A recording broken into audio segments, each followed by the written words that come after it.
അദ്ധ്യായം 27 അന്നംല് മക്കയിൽ അവതരിച്ചത്. 18-ാം വചനത്തിൽ ഉറുമ്പിനെക്കുറിച്ച് പരാമർശിക്കുന്നതിനാലാണ് ഈ അദ്ധ്യായത്തിന് ഇപ്രകാരം പേർ നൽകപ്പെട്ടത്. പരമകാരുണികനും കരുണാനിധിയുമായ അല്ലാഹുവിന്റെ നാമത്തിൽ. ത്വാസീൻ, ഖുർആനിലെ അഥവാ കാര്യങ്ങൾ സ്പഷ്ടമാക്കുന്ന ഗ്രന്ഥത്തിലെ വചനങ്ങളത്രേ അവ. സത്യവിശ്വാസികൾക്ക് മാർഗദർശനവും സന്തോഷവാർത്തയുമത്രേ അത്. നമസ്കാരം മുറപോലെ നിർവഹിക്കുകയും സക്കാത്ത് നൽകുകയും പരലോകത്തിൽ ദൃഢമായി വിശ്വസിക്കുകയും ചെയ്യുന്നവർക്ക്. പരലോകത്തിൽ വിശ്വസിക്കാത്തതാരോ അവർക്ക് തങ്ങളുടെ പ്രവർത്തനങ്ങൾ നാം ഭംഗിയായി തോന്നിച്ചിരിക്കുന്നു. അങ്ങനെ അവർ വിഹരിച്ചുകൊണ്ടിരിക്കുന്നു. അവരത്രേ കഠിന ശിക്ഷയുള്ളവർ. പരലോകത്താകട്ടെ അവർ തന്നെയായിരിക്കും ഏറ്റവും നഷ്ടം നേരിടുന്നവർ. തീർച്ചയായും യുക്തിമാനും സർവജ്ഞനുമായിട്ടുള്ളവന്റെ പക്കൽ നിന്നാകുന്നു നിനക്ക് ഖുർആൻ നൽകപ്പെടുന്നത്. മൂസ തന്റെ കുടുംബത്തോട് പറഞ്ഞ സന്ദർഭം: തീർച്ചയായും ഞാൻ ഒരു തീ കണ്ടിരിക്കുന്നു. അതിന്റെ അടുത്തുനിന്ന് ഞാൻ നിങ്ങൾക്ക് വല്ല വിവരവും കൊണ്ടുവരാം. അല്ലെങ്കിൽ അതിൽ നിന്ന് ഒരു തീനാളം കൊളുത്തിയെടുത്ത് ഞാൻ നിങ്ങൾക്ക് കൊണ്ടുവരാം. നിങ്ങൾക്ക് തീ കായാമല്ലോ. അങ്ങനെ അദ്ദേഹം അതിനടുത്ത് ചെന്നപ്പോൾ ഇപ്രകാരം വിളിച്ചു പറയപ്പെട്ടു: തീയിലുള്ളവരും അതിനു ചുറ്റുമുള്ളവരും അനുഗ്രഹിക്കപ്പെട്ടിരിക്കുന്നു. ലോകരക്ഷിതാവായ അല്ലാഹു എത്രയോ പരിശുദ്ധനാകുന്നു. ഹേ മൂസ, തീർച്ചയായും പ്രതാപിയും യുക്തിമാനുമായ അല്ലാഹുവാണ് ഞാൻ. നീ നിന്റെ വടി താഴെയിടൂ.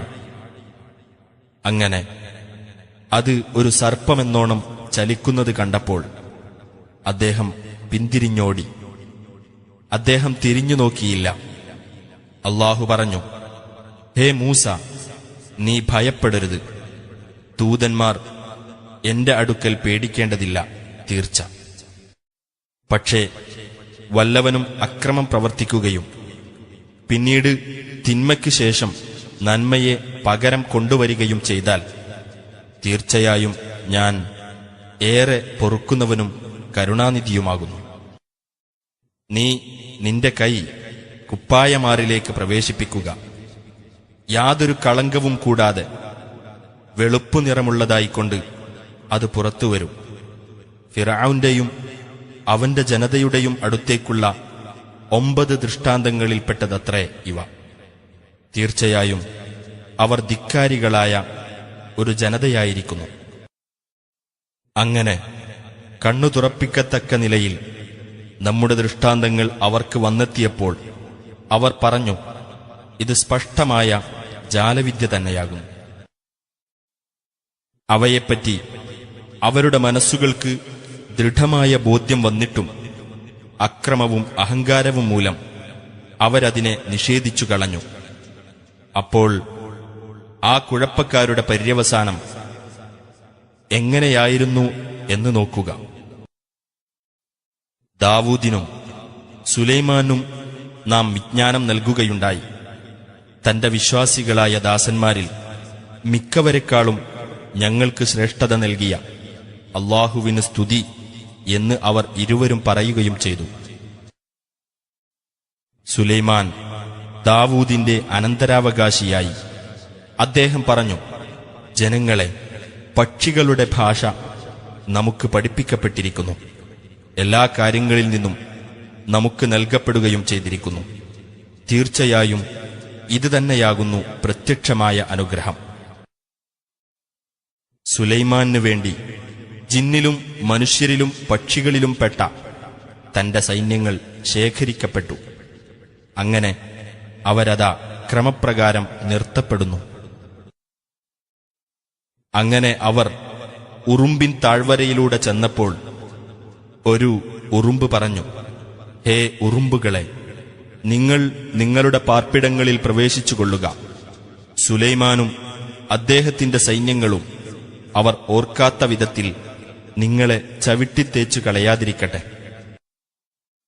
അപ്പോൾ അതിന്റെ വാക്ക് കേട്ട് അദ്ദേഹം നന്നായൊന്ന് പുഞ്ചിരിച്ചു.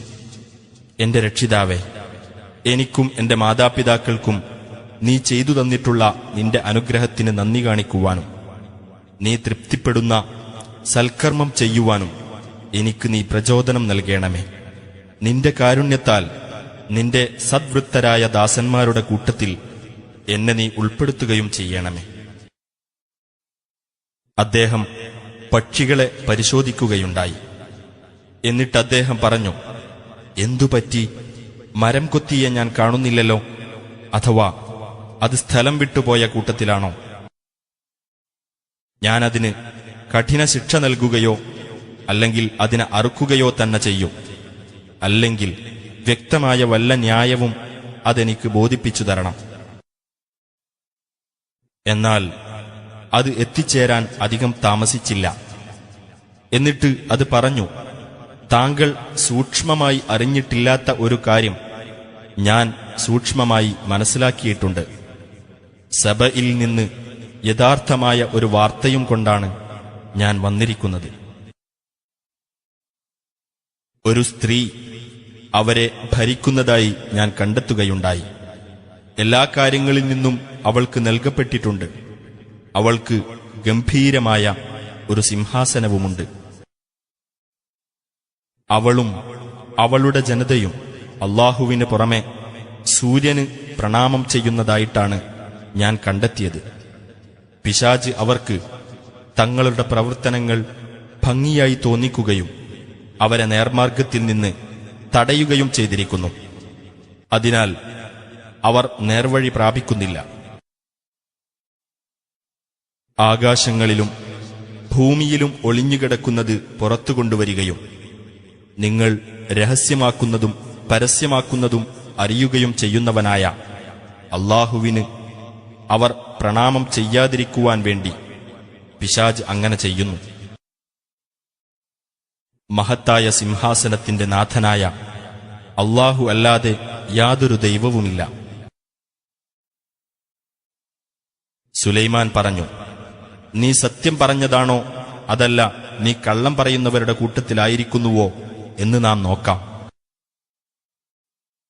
നീ എന്റെ ഈ എഴുത്ത് കൊണ്ടുപോയി അവർക്ക് ഇട്ടുകൊടുക്കുക. പിന്നീട് നീ അവരിൽ നിന്ന് മാറി നിന്ന് അവർ എന്തു മറുപടി നൽകുന്നു എന്ന് നോക്കുക. അവൾ പറഞ്ഞു, ഹേ പ്രമുഖന്മാരെ, എനിക്കിതാ മാന്യമായ ഒരു എഴുത്ത് നൽകപ്പെട്ടിരിക്കുന്നു. അത് സുലൈമാന്റെ പക്കൽ നിന്നുള്ളതാണ്. ആ കത്ത് ഇപ്രകാരമത്രേ: പരമകാരുണികനും കരുണാനിധിയുമായ അല്ലാഹുവിന്റെ നാമത്തിൽ എനിക്കെതിരിൽ നിങ്ങൾ അഹങ്കാരം കാണിക്കാതിരിക്കുകയും കീഴൊതുങ്ങിയവരായിക്കൊണ്ട് നിങ്ങൾ എന്റെ അടുത്ത് വരികയും ചെയ്യുക. അവൾ പറഞ്ഞു, ഹേ പ്രമുഖന്മാരെ, എന്റെ ഈ കാര്യത്തിൽ നിങ്ങൾ എനിക്ക് നിർദ്ദേശം നൽകുക. നിങ്ങൾ എന്റെ അടുക്കൽ സന്നിഹിതരായിട്ടല്ലാതെ യാതൊരു കാര്യവും ഖണ്ഡിതമായി തീരുമാനിക്കുന്നവളല്ല ഞാൻ. അവർ പറഞ്ഞു, നാം ശക്തിയുള്ളവരും ഉഗ്രമായ സമരവീര്യമുള്ളവരുമാണ്. അധികാരം അങ്ങേക്കാണല്ലോ. അതിനാൽ എന്താണ് കൽപ്പിച്ചരുളേണ്ടതെന്ന് ആലോചിച്ചു നോക്കുക. അവൾ പറഞ്ഞു, തീർച്ചയായും രാജാക്കന്മാർ ഒരു നാട്ടിൽ കടന്നാൽ അവർ അവിടെ നാശമുണ്ടാക്കുകയും അവിടത്തുകാരിലെ പ്രതാപികളെ നിന്ദ്യന്മാരാക്കുകയും ചെയ്യുന്നതാണ്. അപ്രകാരമാകുന്നു അവർ ചെയ്തുകൊണ്ടിരിക്കുന്നത്.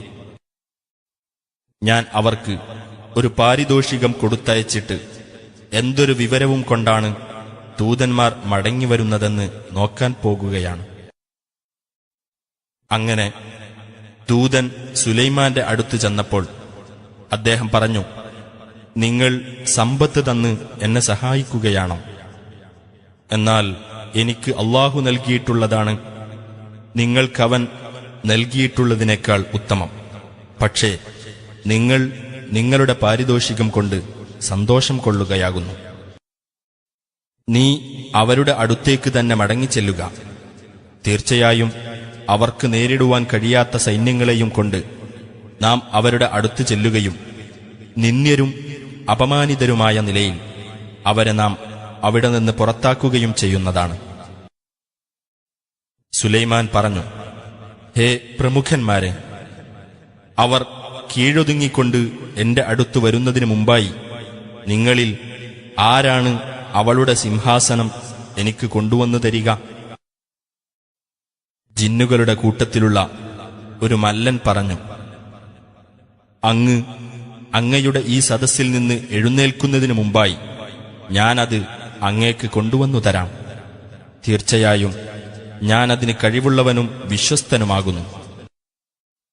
വേദത്തിൽ നിന്നുള്ള വിജ്ഞാനം കരഗതമാക്കിയിട്ടുള്ള ആൾ പറഞ്ഞു, താങ്കളുടെ ദൃഷ്ടി താങ്കളിലേക്ക് തിരിച്ചുവരുന്നതിനു മുമ്പായി ഞാനത് താങ്കൾക്ക് കൊണ്ടുവന്നു തരാം. അങ്ങനെ സിംഹാസനം തന്റെ അടുക്കൽ സ്ഥിതി ചെയ്യുന്നതായി കണ്ടപ്പോൾ അദ്ദേഹം പറഞ്ഞു, ഞാൻ നന്ദി കാണിക്കുമോ അതല്ല നന്ദികേട് കാണിക്കുമോ എന്ന് എന്നെ പരീക്ഷിക്കുവാനായി എന്റെ രക്ഷിതാവ് എനിക്ക് നൽകിയ അനുഗ്രഹത്തിൽപ്പെട്ടതാകുന്നു ഇത്. വല്ലവനും നന്ദി കാണിക്കുന്ന പക്ഷം തന്റെ ഗുണത്തിനായിട്ട് തന്നെയാകുന്നു അവൻ നന്ദി കാണിക്കുന്നത്. വല്ലവനും നന്ദികേട് കാണിക്കുന്ന പക്ഷം തീർച്ചയായും എന്റെ രക്ഷിതാവ് പരാശ്രയമുക്തനും ഉത്കൃഷ്ടനുമാകുന്നു. സുലൈമാൻ പറഞ്ഞു, നിങ്ങൾ അവളുടെ സിംഹാസനം അവൾക്ക് തിരിച്ചറിയാത്ത വിധത്തിൽ മാറ്റുക. അവൾ യാഥാർത്ഥ്യം മനസ്സിലാക്കുമോ അതല്ല അവൾ യാഥാർത്ഥ്യം കണ്ടെത്താത്തവരുടെ കൂട്ടത്തിലായിരിക്കുമോ എന്ന് നമുക്ക് നോക്കാം. അങ്ങനെ അവൾ വന്നപ്പോൾ അവളോട് ചോദിക്കപ്പെട്ടു, താങ്കളുടെ സിംഹാസനം ഇതുപോലെയാണോ? അവൾ പറഞ്ഞു, അത് തന്നെയാണെന്ന് തോന്നുന്നു. ഇതിനു മുമ്പ് തന്നെ ഞങ്ങൾക്ക് അറിവ് നൽകപ്പെട്ടിരുന്നു. ഞങ്ങൾ മുസ്ലിങ്ങളാവുകയും ചെയ്തിരുന്നു. അല്ലാഹുവിന് പുറമെ അവൾ ആരാധിച്ചിരുന്നതിൽ നിന്ന് അദ്ദേഹം അവളെ തടയുകയും ചെയ്തു. തീർച്ചയായും അവൾ സത്യനിഷേധികളായ ജനതയിൽപ്പെട്ടവളായിരുന്നു. കൊട്ടാരത്തിൽ പ്രവേശിച്ചുകൊള്ളുക എന്ന് അവളോട് പറയപ്പെട്ടു. എന്നാൽ അവൾ അത് കണ്ടപ്പോൾ അതൊരു ജലാശയമാണെന്ന് വിചാരിക്കുകയും തന്റെ കണങ്കാലുകളിൽ നിന്ന് വസ്ത്രം മേലോട്ട് നീക്കുകയും ചെയ്തു. സുലൈമാൻ പറഞ്ഞു, ഇത് സ്ഫടിക കഷ്ണങ്ങൾ പാകി മിനുക്കിയ ഒരു കൊട്ടാരമാകുന്നു. അവൾ പറഞ്ഞു, എന്റെ രക്ഷിതാവേ, ഞാൻ എന്നോട് തന്നെ അന്യായം ചെയ്തിരിക്കുന്നു. ഞാനിതാ സുലൈമാനോടൊപ്പം ലോകരക്ഷിതാവായ അല്ലാഹുവിന് കീഴ്പ്പെട്ടിരിക്കുന്നു. നിങ്ങൾ അല്ലാഹുവെ മാത്രം ആരാധിക്കുക എന്ന ദൗത്യവുമായി സമൂദ് സമുദായത്തിലേക്ക് അവരുടെ സഹോദരനായ സ്വാലിഹിനെയും നാം അയക്കുകയുണ്ടായി. അപ്പോഴതാ അവർ അന്യോന്യം വഴക്കടിക്കുന്ന രണ്ട് കക്ഷികളായിത്തീരുന്നു. അദ്ദേഹം പറഞ്ഞു, എന്റെ ജനങ്ങളെ, നിങ്ങൾ എന്തിനാണ് നന്മയേക്കാൾ മുമ്പായി തിന്മയ്ക്ക് തിടുക്കം കൂട്ടുന്നത്? നിങ്ങൾക്ക് അല്ലാഹുവോട് പാപമോചനം തേടിക്കൂടെ? എങ്കിൽ നിങ്ങൾക്കു കാരുണ്യം നൽകപ്പെട്ടേക്കാം. അവർ പറഞ്ഞു, നീ മൂലവും നിന്റെ കൂടെയുള്ളവർ മൂലവും ഞങ്ങൾ ശകുനപ്പിഴയിലായിരിക്കുന്നു. അദ്ദേഹം പറഞ്ഞു, നിങ്ങളുടെ ശകുനം അല്ലാഹുവിങ്കൽ രേഖപ്പെട്ടതത്രേ. അല്ല, നിങ്ങൾ ദൈവികമായ പരീക്ഷണത്തിന് വിധേയരാകുന്ന ഒരു ജനതയാകുന്നു. ഭൂമിയിൽ കുഴപ്പമുണ്ടാക്കുന്നവരും ഒരു നന്മയുമുണ്ടാക്കാത്തവരുമായ 9 പേർ ആ പട്ടണത്തിലുണ്ടായിരുന്നു. സ്വാലിഹിനെയും അവന്റെ ആളുകളെയും നമുക്ക് രാത്രിയിൽ കൊന്നുകളയണമെന്നും പിന്നീട് അവന്റെ അവകാശിയോട് തന്റെ ആളുകളുടെ നാശത്തിന് ഞങ്ങൾ സാക്ഷ്യം വഹിച്ചിട്ടില്ല, തീർച്ചയായും ഞങ്ങൾ സത്യം പറയുന്നവരാകുന്നു എന്ന് നാം പറയണമെന്നും നിങ്ങൾ അല്ലാഹുവിന്റെ പേരിൽ സത്യം ചെയ്യണം എന്ന് അവർ തമ്മിൽ പറഞ്ഞുറച്ചു. അവർ ഒരു തന്ത്രം പ്രയോഗിച്ചു. അവർ ഓർക്കാതിരിക്കെ നാമും ഒരു തന്ത്രം പ്രയോഗിച്ചു. എന്നിട്ട് അവരുടെ തന്ത്രത്തിന്റെ പര്യവസാനം എങ്ങനെയായിരുന്നു എന്ന് നോക്കുക. അതെ, അവരെയും അവരുടെ ജനങ്ങളെയും മുഴുവൻ നാം തകർത്തുകളഞ്ഞു. അങ്ങനെ അവർ അക്രമം പ്രവർത്തിച്ചതിന്റെ ഫലമായി അവരുടെ വീടുകളതാ ശൂന്യമായി വീണടിഞ്ഞു കിടക്കുന്നു. തീർച്ചയായും മനസ്സിലാക്കുന്ന ജനങ്ങൾക്ക് അതിൽ ദൃഷ്ടാന്തമുണ്ട്. വിശ്വസിക്കുകയും ധർമ്മനിഷ്ഠ പാലിച്ചു വരികയും ചെയ്തവരെ നാം രക്ഷപ്പെടുത്തുകയും ചെയ്തു. ലൂത്തിനെയും ഓർക്കുക. അദ്ദേഹം തന്റെ ജനതയോട് പറഞ്ഞ സന്ദർഭം, നിങ്ങൾ കണ്ടറിഞ്ഞുകൊണ്ട് നീചവൃത്തി ചെയ്യുകയാണോ? നിങ്ങൾ കാമനിവൃത്തിക്കായി സ്ത്രീകളെ വിട്ട് പുരുഷന്മാരുടെ അടുക്കൽ ചെല്ലുകയാണോ? അല്ല, നിങ്ങൾ അവിവേകം കാണിക്കുന്ന ഒരു ജനതയാകുന്നു. ലൂത്തിന്റെ അനുയായികളെ നിങ്ങളുടെ രാജ്യത്തു നിന്നും പുറത്താക്കുക. അവർ ശുദ്ധി പാലിക്കുന്ന കുറെ ആളുകളാകുന്നു എന്ന് പറഞ്ഞത് മാത്രമായിരുന്നു അദ്ദേഹത്തിന്റെ ജനതയുടെ മറുപടി. അപ്പോൾ അദ്ദേഹത്തെയും അദ്ദേഹത്തിന്റെ ആളുകളെയും നാം രക്ഷപ്പെടുത്തി, അദ്ദേഹത്തിന്റെ ഭാര്യ ഒഴികെ. പിന്മാറി നിന്നവരുടെ കൂട്ടത്തിലാണ് നാം അവളെ കണക്കാക്കിയത്. അവരുടെ മേൽ നാം ഒരു മഴ വർഷിക്കുകയും ചെയ്തു. താക്കീത് നൽകപ്പെട്ടവർക്ക് ലഭിച്ച ആ മഴ എത്ര മോശം! നബിയെ പറയുക, അല്ലാഹുവിന് സ്തുതി, അവൻ തെരഞ്ഞെടുത്ത അവന്റെ ദാസന്മാർക്ക് സമാധാനം. അല്ലാഹുവാണോ ഉത്തമൻ? അതല്ല അവനോട് അവർ പങ്കുചേർക്കുന്നവയോ? അഥവാ ആകാശങ്ങളും ഭൂമിയും സൃഷ്ടിക്കുകയും നിങ്ങൾക്ക് ആകാശത്തുനിന്ന് വെള്ളം ചൊരിഞ്ഞു തരികയും ചെയ്തവനോ? അതോ അവരുടെ ദൈവങ്ങളോ? എന്നിട്ട് ആ വെള്ളം മൂലം കൗതുകമുള്ള ചില തോട്ടങ്ങൾ നാം മുളപ്പിച്ചുണ്ടാക്കിത്തരികയും ചെയ്തു. അവയിലെ വൃക്ഷങ്ങൾ മുളപ്പിക്കുവാൻ നിങ്ങൾക്ക് കഴിയുമായിരുന്നില്ല. അല്ലാഹുവോടൊപ്പം വേറെ വല്ല ദൈവവുമുണ്ടോ? അല്ല, അവർ വ്യതിചലിച്ചു പോകുന്ന ഒരു ജനതയാകുന്നു. അഥവാ ഭൂമിയെ നിവാസയോഗ്യമാക്കുകയും അതിനിടയിൽ നദികളുണ്ടാക്കുകയും അതിന് ഉറപ്പു നൽകുന്ന പർവ്വതങ്ങളുണ്ടാക്കുകയും രണ്ടുതരം ജലാശയങ്ങൾക്കിടയിൽ ഒരു തടസ്സം ഉണ്ടാക്കുകയും ചെയ്തവനോ?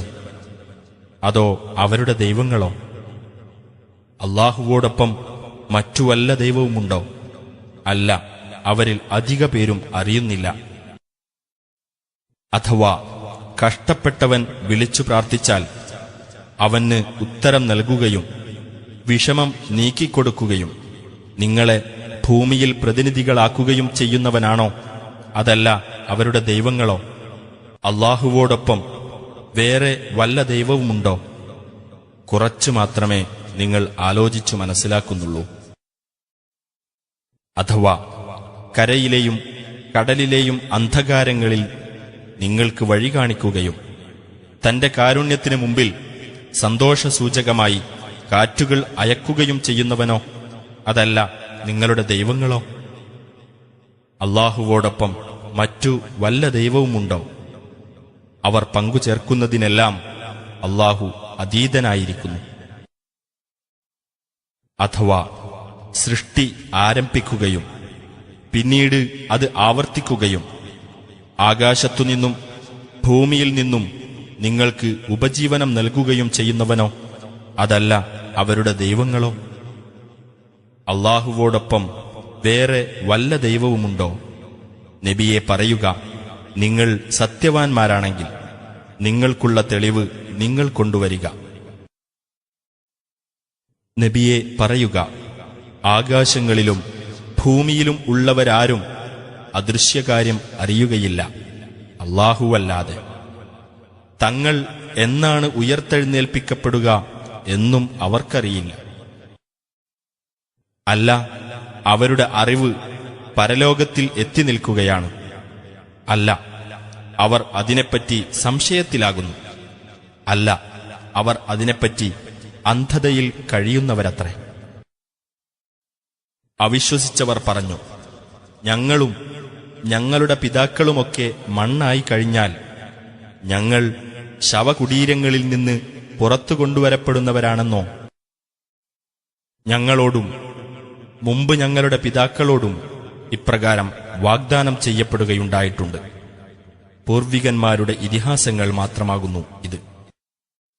നബിയെ പറയുക, നിങ്ങൾ ഭൂമിയിൽ കൂടി സഞ്ചരിച്ചിട്ട് കുറ്റവാളികളുടെ പര്യവസാനം എപ്രകാരമായിരുന്നു എന്ന് നോക്കുക. നീ അവരുടെ പേരിൽ ദുഃഖിക്കേണ്ട. അവർ നടത്തിക്കൊണ്ടിരിക്കുന്ന കുതന്ത്രത്തെപ്പറ്റി നീ മനപ്രയാസത്തിലാവുകയും വേണ്ട. അവർ പറയുന്നു, എപ്പോഴാണ് ഈ വാഗ്ദാനം നടപ്പിൽ വരിക? നിങ്ങൾ സത്യവാൻമാരാണെങ്കിൽ പറഞ്ഞു തരൂ. നീ പറയുക, നിങ്ങൾ ധൃതി കൂട്ടിക്കൊണ്ടിരിക്കുന്ന കാര്യങ്ങളിൽ ചിലത് ഒരുപക്ഷെ നിങ്ങളുടെ തൊട്ടുപുറകിൽ എത്തിയിട്ടുണ്ടായിരിക്കാം. തീർച്ചയായും നിന്റെ രക്ഷിതാവ് മനുഷ്യരോട് ഔദാര്യമുള്ളവൻ തന്നെയാകുന്നു. പക്ഷേ അവരിൽ അധിക പേരും നന്ദി കാണിക്കുന്നില്ല. അവരുടെ ഹൃദയങ്ങൾ ഒളിച്ചുവെക്കുന്നതും അവർ പരസ്യമാക്കുന്നതും എല്ലാം നിന്റെ രക്ഷിതാവ് അറിയുന്നു.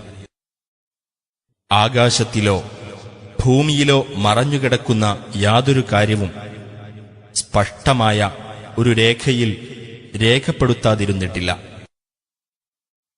ഇസ്രായേൽ സന്തതികൾ അഭിപ്രായ ഭിന്നത പുലർത്തിക്കൊണ്ടിരിക്കുന്ന വിഷയങ്ങളിൽ മിക്കതും ഈ ഖുർആൻ അവർക്ക് വിവരിച്ചു കൊടുക്കുന്നു. തീർച്ചയായും ഇത് സത്യവിശ്വാസികൾക്ക് മാർഗദർശനവും കാരുണ്യവുമാകുന്നു. തീർച്ചയായും നിന്റെ രക്ഷിതാവ് തന്റെ വിധിയിലൂടെ അവർക്കിടയിൽ തീർപ്പു കൽപ്പിക്കുന്നതാണ്. അവനത്രേ പ്രതാപിയും സർവജ്ഞനും. അതിനാൽ നീ അല്ലാഹുവെ ഭരമേൽപ്പിച്ചുകൊള്ളുക. തീർച്ചയായും നീ സ്പഷ്ടമായ സത്യത്തിൽ തന്നെയാകുന്നു. മരണപ്പെട്ടവരെ നിനക്ക് കേൾപ്പിക്കാനാവുകയില്ല തീർച്ച. ബധിരന്മാർ പുറംതിരിഞ്ഞു മാറിപ്പോയാൽ അവരെയും നിനക്ക് വിളി കേൾപ്പിക്കാനാവില്ല. അന്ധന്മാരെ അവരുടെ ദുർമാർഗത്തിൽ നിന്നും നേർവഴിക്ക് കൊണ്ടുവരാനും നിനക്ക് കഴിയില്ല. നമ്മുടെ ദൃഷ്ടാന്തങ്ങളിൽ വിശ്വസിക്കുകയും തന്നിമിത്തം കീഴൊതുങ്ങുന്നവരായിരിക്കുകയും ചെയ്യുന്നവരെയല്ലാതെ നിനക്ക് കേൾപ്പിക്കാനാവില്ല. ആ വാക്ക് അവരുടെ മേൽ വന്നു ഭവിച്ചാൽ ഭൂമിയിൽ നിന്ന് ഒരു ജന്തുവെ നാം അവരുടെ നേരെ പുറപ്പെടുവിക്കുന്നതാണ്. മനുഷ്യർ നമ്മുടെ ദൃഷ്ടാന്തങ്ങളിൽ ദൃഢവിശ്വാസം കൊള്ളാതിരിക്കുകയാകുന്നു എന്ന വിഷയം അത് അവരോട് സംസാരിക്കുന്നതാണ്. ഓരോ സമുദായത്തിൽ നിന്നും നമ്മുടെ ദൃഷ്ടാന്തങ്ങളെ നിഷേധിച്ച് തള്ളുന്ന ഓരോ സംഘത്തെ നാം ഒരുമിച്ചു കൂട്ടുകയും അങ്ങനെ അവർ ക്രമത്തിൽ നിർത്തപ്പെടുകയും ചെയ്യുന്ന ദിവസത്തെ ഓർക്കുക. അങ്ങനെ അവർ വന്നുകഴിഞ്ഞാൽ അവൻ പറയും, എന്റെ ദൃഷ്ടാന്തങ്ങളെപ്പറ്റി തികച്ചും മനസ്സിലാക്കാതെ നിങ്ങൾ അവയെ നിഷേധിച്ചു തള്ളുകയാണോ ചെയ്തത്? അതല്ല, എന്താണ് നിങ്ങൾ ചെയ്തുകൊണ്ടിരിക്കുന്നത്? അവർ അക്രമം പ്രവർത്തിച്ചതു നിമിത്തം ശിക്ഷയെപ്പറ്റിയുള്ള വാക്ക് അവരുടെ മേൽ വന്നു ഭവിച്ചു.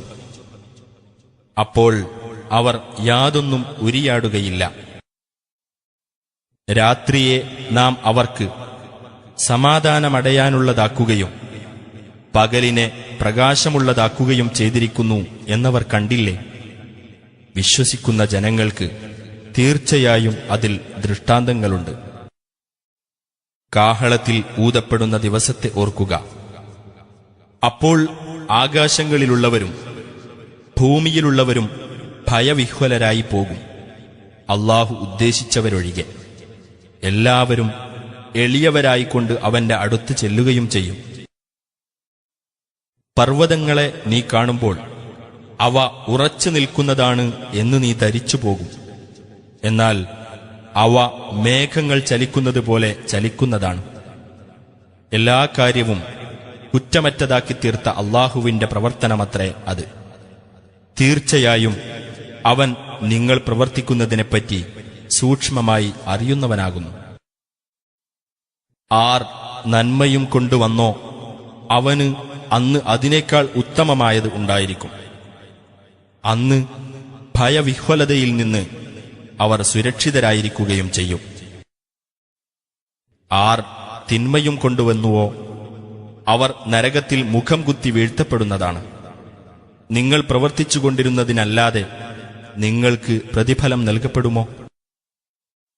നീ പറയുക, ഈ രാജ്യത്തെ പവിത്രമാക്കി തീർത്ത ഇതിന്റെ രക്ഷിതാവിനെ ആരാധിക്കുവാൻ മാത്രമാണ് ഞാൻ കൽപ്പിക്കപ്പെട്ടിട്ടുള്ളത്. എല്ലാ വസ്തുവും അവന്റേതത്രേ. ഞാൻ കീഴ്പ്പെടുന്നവരുടെ കൂട്ടത്തിലായിരിക്കണമെന്നും കൽപ്പിക്കപ്പെട്ടിരിക്കുന്നു. ഖുർആൻ ഓതി കേൾപ്പിക്കുവാനും ഞാൻ കൽപ്പിക്കപ്പെട്ടിരിക്കുന്നു. ആകയാൽ വല്ലവരും സന്മാർഗം സ്വീകരിക്കുന്ന പക്ഷം സ്വന്തം ഗുണത്തിനായി തന്നെയാണ് അവൻ സന്മാർഗം സ്വീകരിക്കുന്നത്. വല്ലവനും വ്യതിചലിച്ചു പോകുന്ന പക്ഷം നീ പറഞ്ഞേക്കുക, ഞാൻ മുന്നറിയിപ്പുകാരിൽ ഒരാൾ മാത്രമാകുന്നു. പറയുക, അല്ലാഹുവിന് സ്തുതി. തന്റെ ദൃഷ്ടാന്തങ്ങൾ അവൻ നിങ്ങൾക്ക് കാണിച്ചു തരുന്നതാണ്. അപ്പോൾ നിങ്ങൾക്കവ മനസ്സിലാകും. നിങ്ങൾ പ്രവർത്തിച്ചുകൊണ്ടിരിക്കുന്ന യാതൊന്നിനെപ്പറ്റിയും നിന്റെ രക്ഷിതാവ് അശ്രദ്ധനല്ല.